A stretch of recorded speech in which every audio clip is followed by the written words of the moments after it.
When Adam and Chava were put into the Garden of Eden, Hashem didn't say, don't eat from this tree. First, he said something else. Mikol eitz hagan achol toichel. There's a bunch of trees here. How many were there? I don't know, 10, 20, 100, 1,000, a million, ich weiß nicht. But there were a lot of trees. There was a big menu in this restaurant. And it was a divine menu, and it was for free, and it was nutritious, and it was healthy, and it was delicious. Imagine. And Hashem said, eat whatever you want to your heart's content, no limitation. But Adam, listen, there's one tree, and that tree is called Eitz Hadas Tov, the tree of knowledge of good and evil, and this you may not eat from. What's the point? What, you want me to eat from everything? You're letting me eat from everything. So there's one tree I don't eat from. Why? I mean, what's the point? One tree. The message was, I want you to enjoy the world. I want you to consume and eat and celebrate all of the gifts in the world. In fact, I created them for you. I created them for you. So I want you to appreciate them and enjoy them.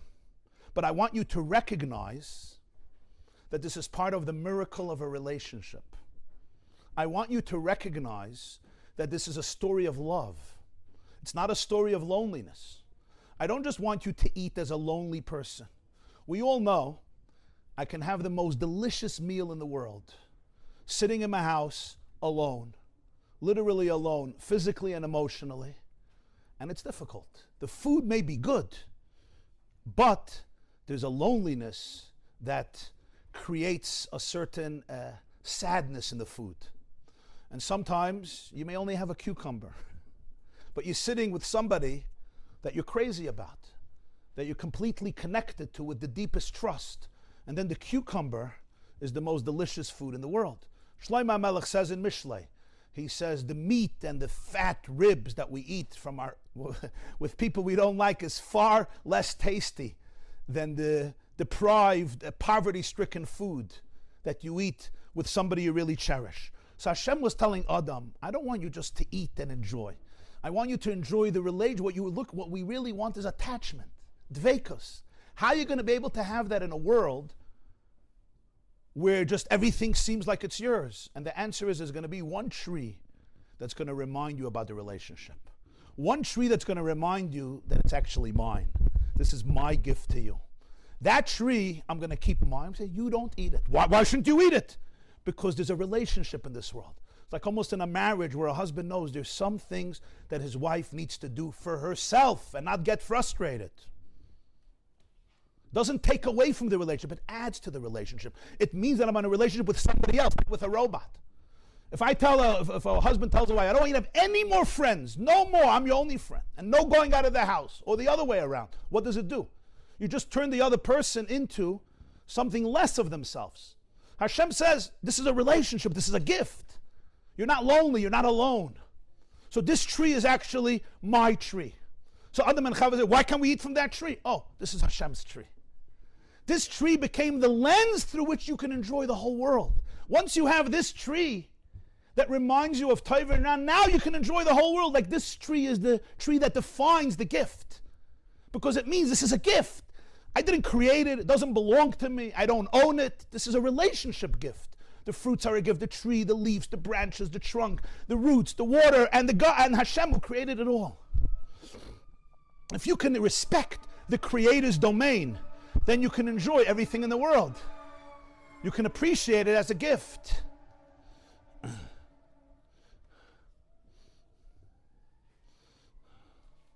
So basically, creating this tree was Hashem creating a default state of them saying thank you perpetually.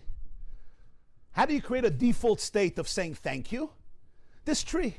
This tree basically meant that I can appreciate with gratitude every single other tree. This was a default program into the computer of Adam and Chava's brain of the ability to experience gratitude and say thank you. Because if I don't eat from this tree while eating from all other trees, I'm perpetually in this process of connection, recognition, and thanks. I'm staying away from the master's tree.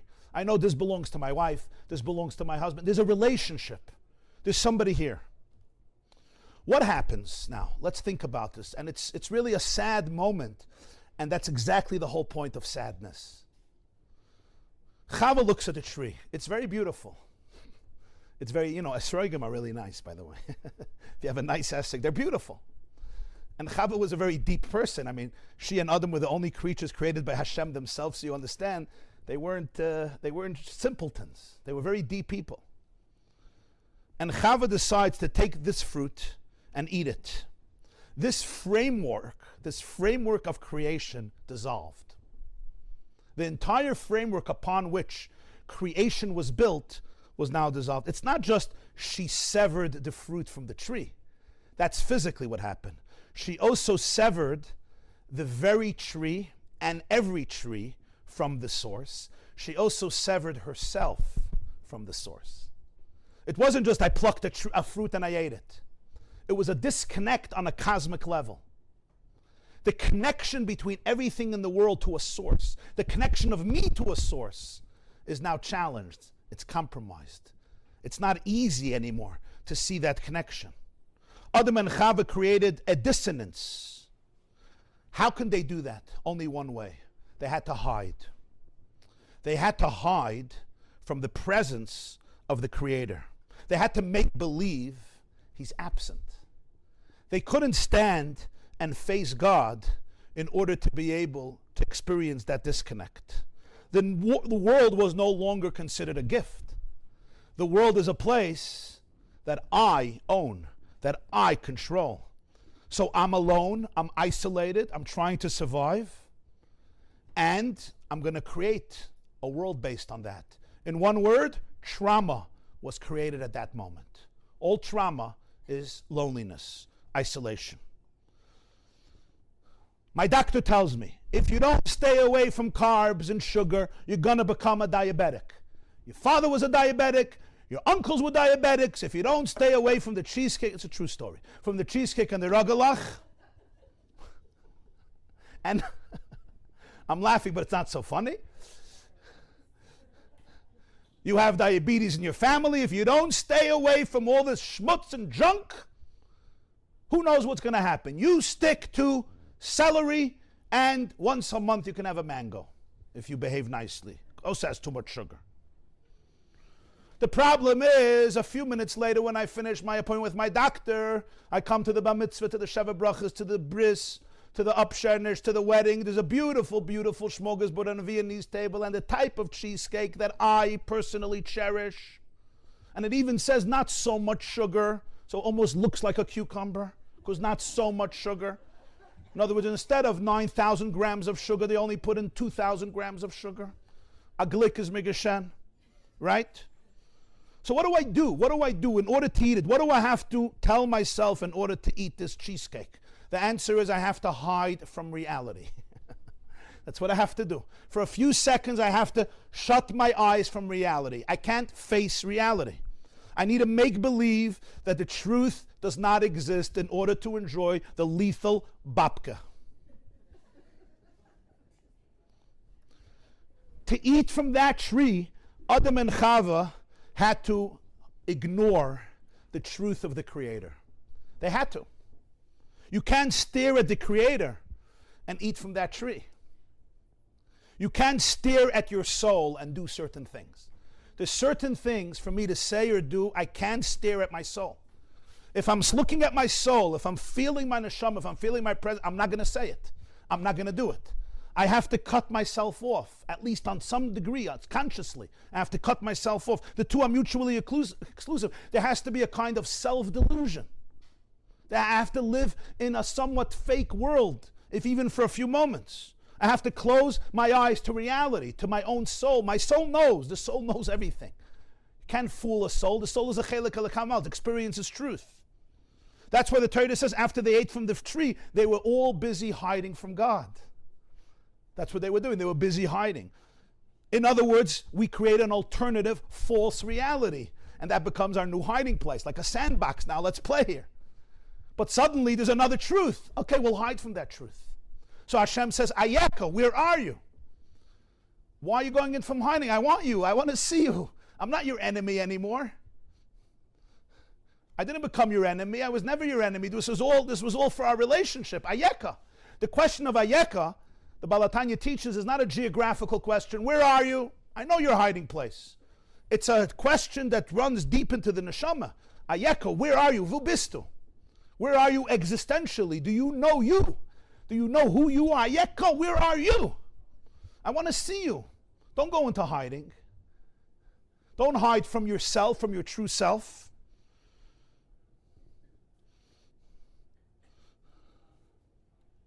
What are the consequences? It says he curses Adam and Chava. When it says a curse really means a consequence. Curse not, okay, I'm going to curse you.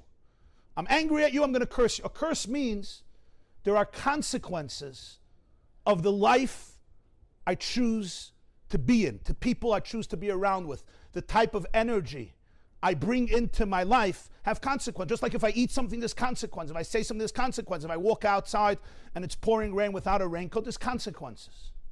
We live in a real world. Reality is fragile. What are the consequences? So the theme word is atzvos, sadness. That's what he tells Chava, and that's what he tells Adam. Sadness was introduced into the world. Rapture, is that the word rapture? Rapture is now a chiddush, it's a novelty. If somebody is in a state of ecstasy, you want to know, what are you taking? Is everything all right? If somebody is verhakt and verquetscht and verduldelt and verwundet, okay, Baruch Hashem, welcome to the club. It's like if you're too happy, what's going on? Where have you been? I'm worried. And you call your friend, I'm worried for Shayna. I'm worried for her. I don't mean Shayna, it could be Chaya, whatever. I'm worried. What's going on? She's too happy. I'm laughing, right? It's not always so funny. What's the connection? The connection is because the result of this story is a life of disconnection. It's a life of isolation. It's a life of sadness.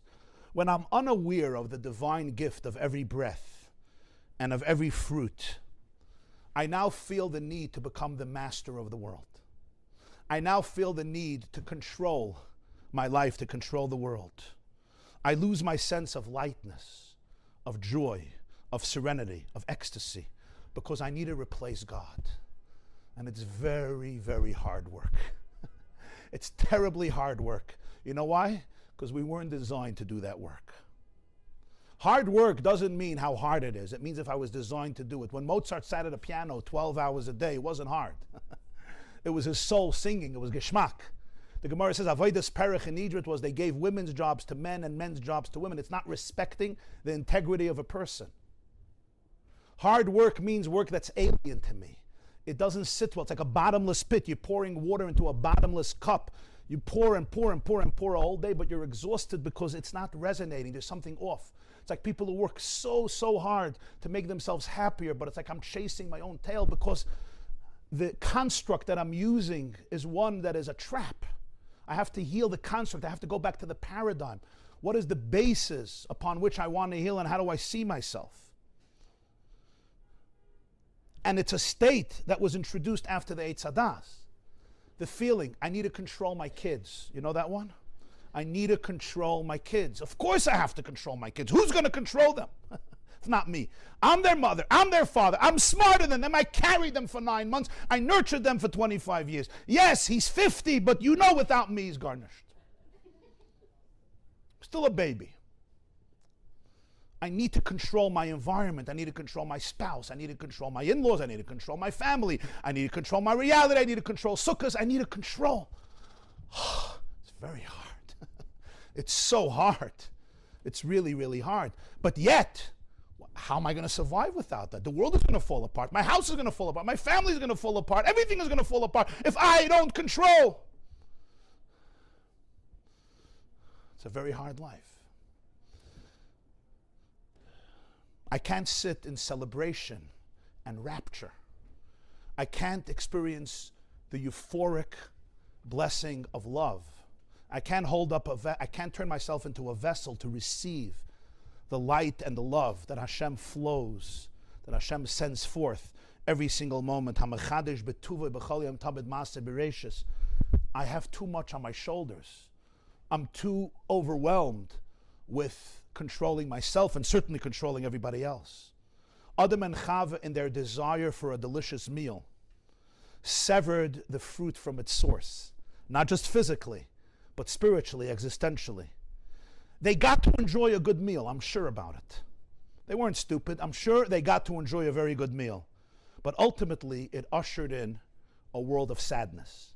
It ushered in an existence of sadness. The existence that I'm responsible, I'm in control. And therefore, I'm also guilty.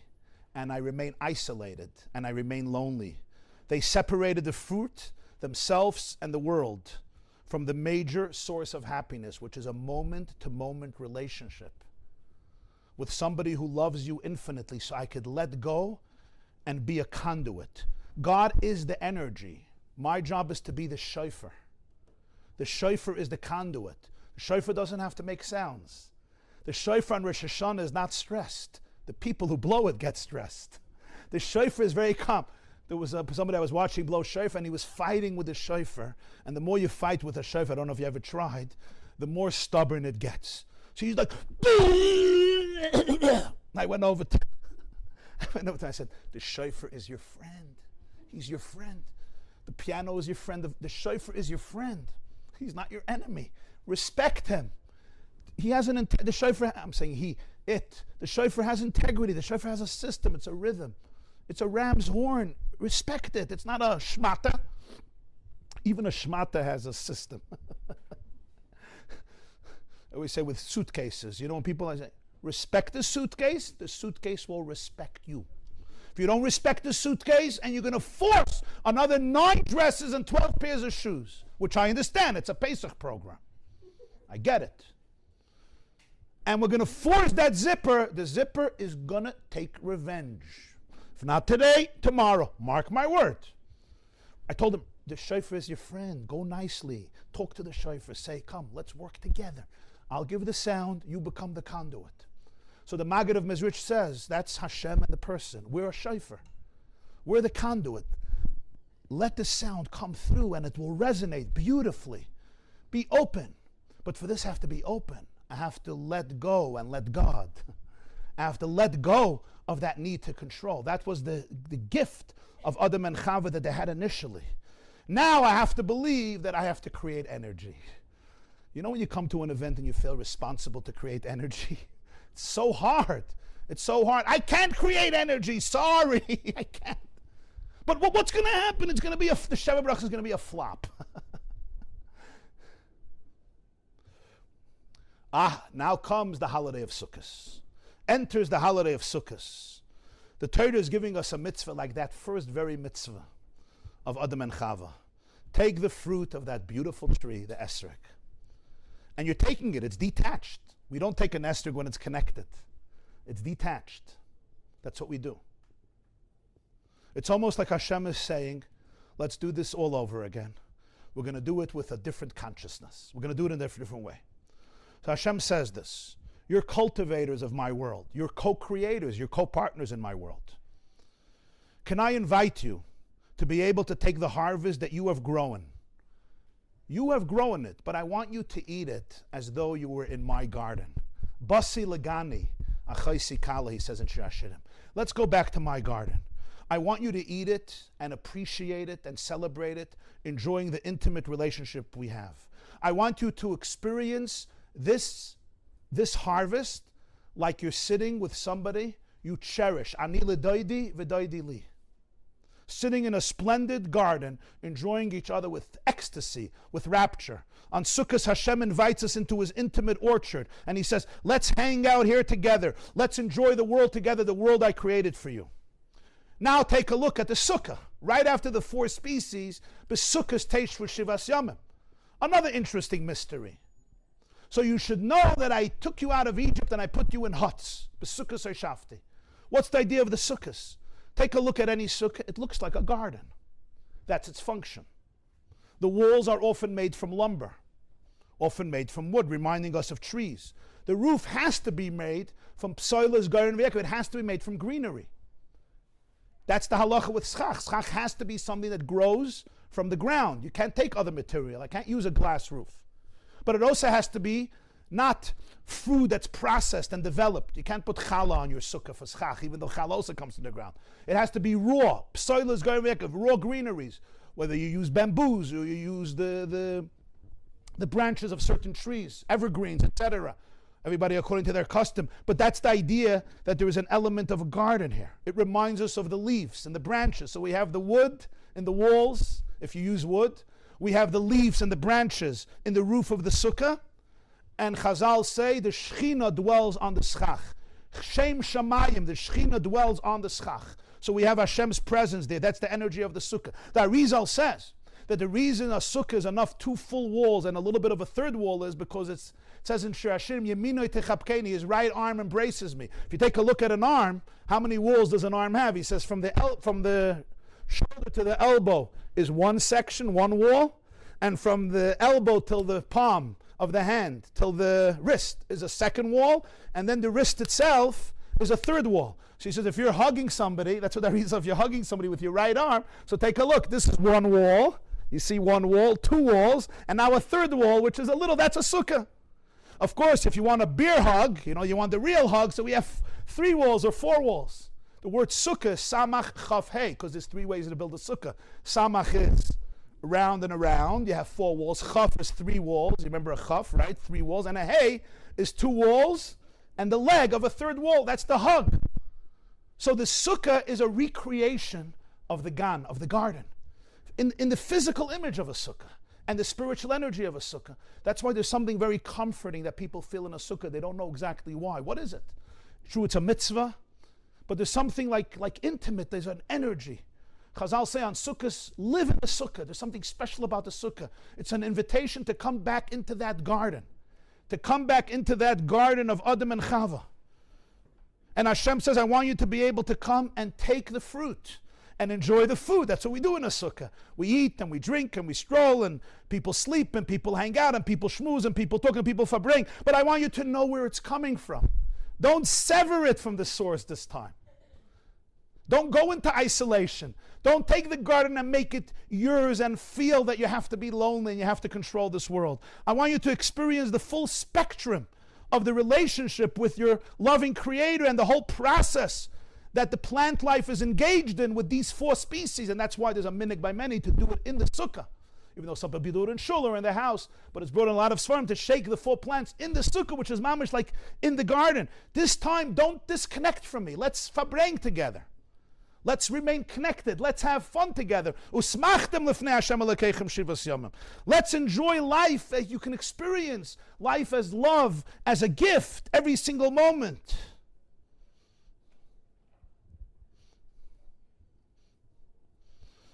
And now we can appreciate how it's not anymore hiding. I'm not hiding. Don't hide. Don't cut your eyes off from reality. Isolation is always a detachment from reality. Remain present in the relationship. Yes, it's true, the pain and disappointment of life causes us to disconnect. It tells us, run away, it's not safe, hide. So I hide from people, I hide from God. The worst is I hide from myself. I can't see myself anymore, because if I would see myself, I would be able to feel how the soul wants ecstasy. The soul is in a state of rapture. The soul is in a state of dveikus, of a euphoric oneness. But if I'm hiding from myself, and sometimes because of the disappointments or experiences of life, especially difficult ones, it takes a lot of internal mental work to be able to open up, to trust, and to say, you know what? You don't have to own that tree. You could let go.